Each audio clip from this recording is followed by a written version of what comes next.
ஆறாவது அத்தியாயம். பாபா ஷிரடியில் இல்லாதிருந்த குறுகிய காலம். 1890 ஏற்கனவே ஷிரடியின் சுற்றுப்புறங்களில் புகழை அடைந்திருந்த பாபா மேலும் நாலாபுறங்களிலும் விரிவாக புகழ் பெற தொடங்கினார். கற்றறிந்த அறிவாளிகள் ஏராளமாக வர தொடங்கினர். இத்தகைய பக்தர்களின் வருகை பாபாவின் மேன்மையை சமூகம் ஒப்புக்கொண்டு விட்டதை குறிக்கும் முத்திரையாக இருந்தது.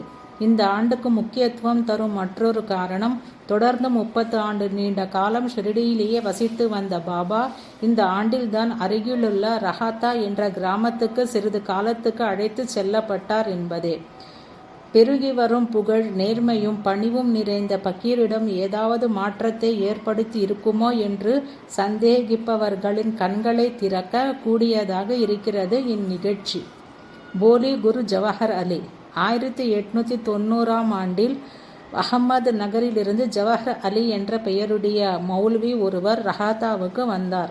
அவர் தமது சிஷ்யர்கள் சிலருடன் வந்து வீரபத்திரரின் கோவிலுக்கருகிலுள்ள பெரிய கூடத்தில் தங்கினார்.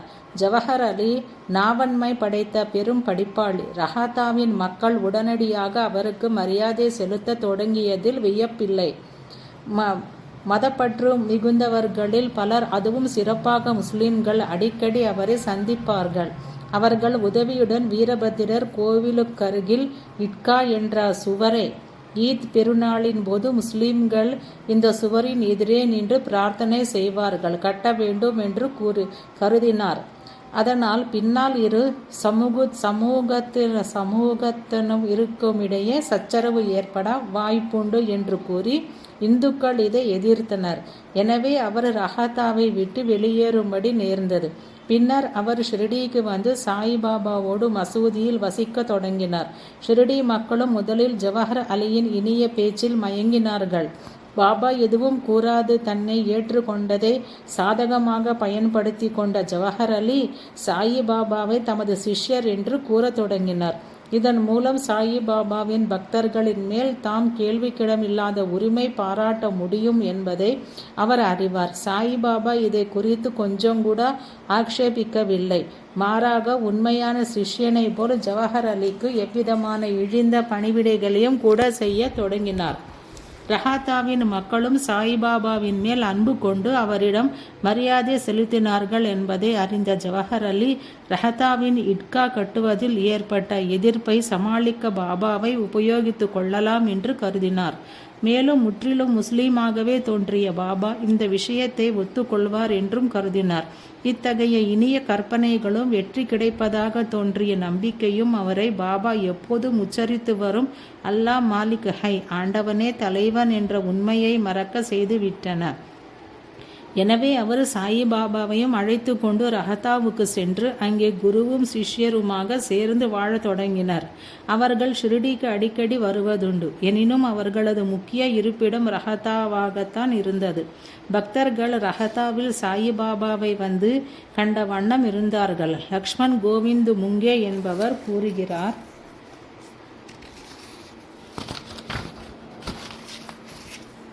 பக்கீர் அளித்த 3000 ரூபாய்கள். 1890 எனக்கு 26 வயதாக இருந்த போது நான் பாபாவை சந்தித்தேன். சாயிபாபா அப்போது ரஹாத்தாவிலுள்ள மாருதியின் கோவிலில் இருந்தார். பாபா, வா வா, உன்னை பற்றி நான் நேற்று நினைத்து கொண்டிருந்தேன் என்று கூறி வரவேற்று அவரது திருவடிகளை பிடித்துவிட சொன்னார்.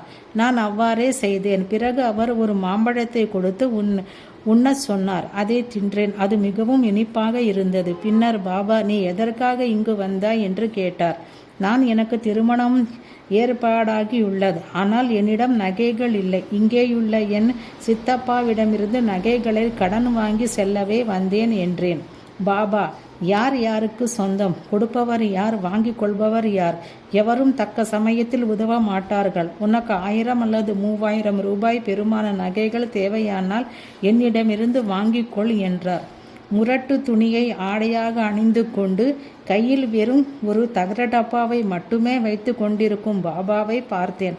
அவர் எப்படி எனக்கு இவ்வளவும் தருவார் என்று நினைத்தேன். பிறகு என் உறவினரின் வீட்டுக்கு சென்று எனது தேவையை பற்றி விளக்கினேன். அவர் தம்மிடம் நகைகள் இல்லை என்றார். நான் மகிழ்ச்சி குன்றியவனாக திரும்பினேன்.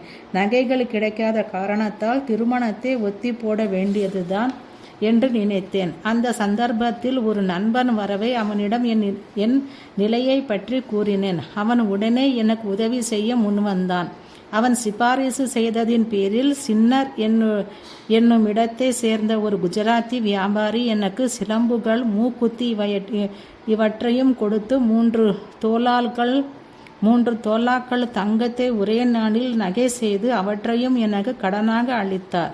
எனவே பாபா அந்த நண்பனின் மூலமாகவும் குஜராத்தி வியாபாரியின் மூலமாகவும் தமது வாக்குறுதியை நிறைவேற்றினார். திருமணம் ஒத்தி போட வேண்டிய அவசியமின்றி நன்றாக நிறைவேறியது. ஷிரடி திரும்பிய குருவும் சிஷ்யரும். ஷிரடி மக்கள் தங்களது பிரியத்துக்கு தகுந்த பாபா நம்மிடமிருந்து விலகப்பட்டதால் நாளுக்கு நாள் பொறுமை இழந்து வந்தார்கள். இறுதியில் பாபாவை ஷிரடிக்கு திரும்பும்படி தூண்டுவதற்காக அவர்கள் ஒரு கூட்டமாக சென்றனர். அவர்கள் பாபாவை இட்காவுக்கருகில் சந்தித்து தங்களுடன் திரும்பும்படி கெஞ்சினார்கள். பாபா அவர்களிடம் மௌல்வி ஜவஹர் அலி எளிதில் கோபங்கொள்ளும் மனிதர் என்றும் அவர்கள் வந்த விஷயத்தை அறிந்தால் அவர்கள் மேல் கடுங்கோபமடைந்து தன்னை ஷிரடிக்கு திரும்பச் செல்ல அனுமதிக்க மாட்டார் என்றும் கூறினார். இவ்வாறு அவர்கள் பேசிக் கொண்டிருக்கும் போதே ஜவஹர் அலி திரும்பி வந்துவிட்டார்.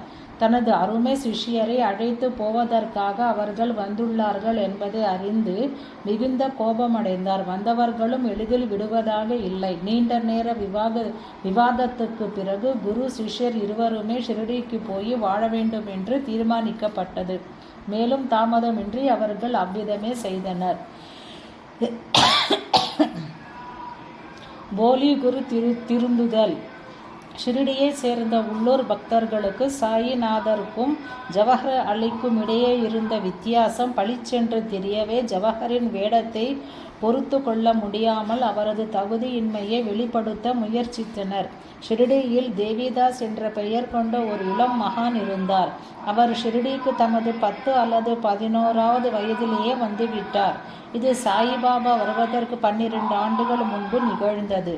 அவருக்கு அழகிய அங்க அமைப்புகளும் ஞானத்தில் பரிபூரணம் அடைந்ததை காட்டும் ஒளி பொருந்திய விழிகளும் இருந்தன. அவரை தம் குருவாக கருதிய ஷிரடி வாசிகளான தாச்சியா கோடே, காசிநாத் போன்றோர் ஒரு முறை ஜவஹர் அலியை அவர் முன்னிலைக்கு கொண்டு வந்து அவர்களை விவாதம் புரிய வைத்தனர். இளம் தேவிதாசுக்கு முன்பு ஜவஹர் அலி மிகவும் அற்பமானவர் என்று நிரூபிக்கப்பட்ட போது அவமானம் தாங்காமல் ஷிரடியை விட்டு ஓடிப்போனார். பல ஆண்டுகளுக்கு பின் அவர் மீண்டும் ஷிரடிக்கு வந்தார். ஆனால் இம்முறை தமக்கு ஒரு காலத்தில் சிஷ்யராக இருந்த பாபாவின் முன்னால் சாஷ்டாங்கமாக வணங்கி அவரது குருவாக தம்மை கூறிக்கொண்ட ஆணவத்துக்காக மனமாற வருந்தினார்.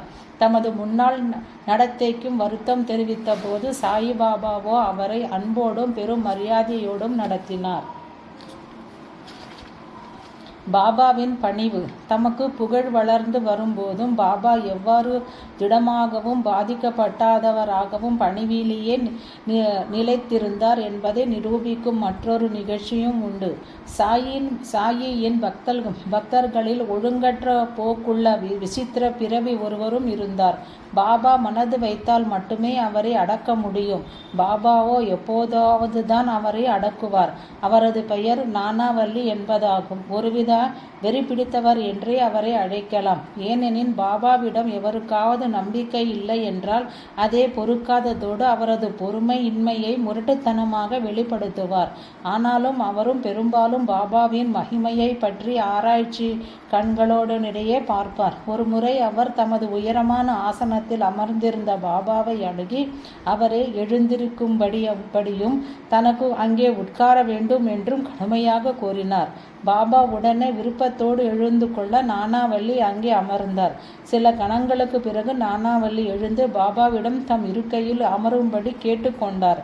அவர் உட்கார்ந்தவுடனே அவரது திருவடிகளில் விழுந்து வணங்கிவிட்டு சென்று விட்டார். பாபாவின் புகழ் அவரை கர்வமும் உரிமை கொண்டாடும் குணமும் உடையவராக செய்துள்ள என்பதை சோதிக்க விரும்பினார். நானாவல்லி என்பது தெளிவாக தெரிகிறது. ஒரு சந்தர்ப்பத்தில் தன்னை பற்றி தம் பக்தர்களிடம், பாபா, உமது தரிசனத்தால் நான் பரிசுத்தம் அடைந்தேன். உமது திருவடிகளின் காட்சியை எனக்கு அளித்தது உமது கருணையே என்றார். ஆத்மீக பரிபூரணம் அடைந்தவர்களுக்கே உரிய உண்மையான பணிவை காட்டும் விதமாக இயேசு கிறிஸ்து தமது பக்தர்களின் பாதங்களை கழுவியதில் வியப்போதும் இல்லை.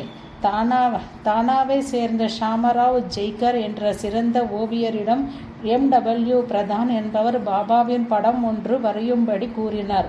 ஷாமா பாபாவின் அனுமதியை கேட்டபோது, பாபா, என்னை போன்ற ஏழை பிச்சைக்கார பகீரை எதற்காக படம் வரைய வேண்டும்? ஷாமா, உன் படம் ஒன்றை வரைய சொல் என்றார்.